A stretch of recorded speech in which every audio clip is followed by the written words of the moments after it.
Narito po tayo ngayon sa Kongreso upang malaman kung ano ang magiging desisyon ukol sa House Bill number 1047 o ang 6-year term setting for barangay officials.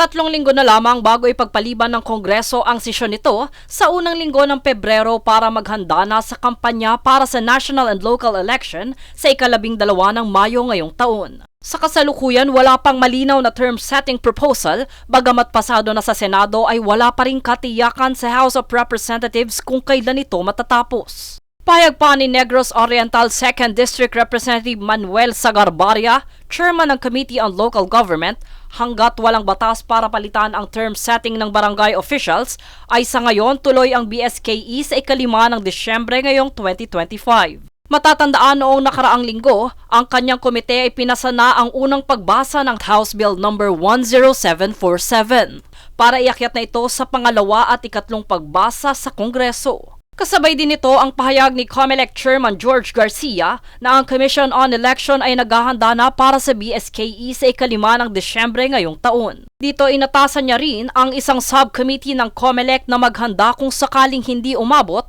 ang term extension ng mga barangay officials. Para rin sa inyong impormasyon, narito naman ang tala ng pagkakasunod-sunod ng talakayan ukol sa Senate Bill number 2816 at House Bill number 10747.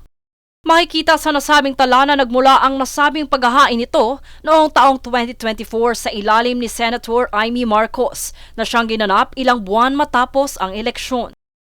Kalaunan ay itinungo ito sa Kongreso para siyasatin sa unang pagkakataon na siyang ipinasa rin buwan makalipas nito.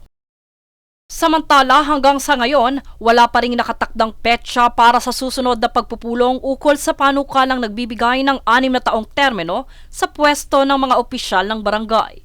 Maging ang susunod na pagpupulong para sa panukalang ito ay patuloy pa ring pinag-aaralan ng mga namamahala.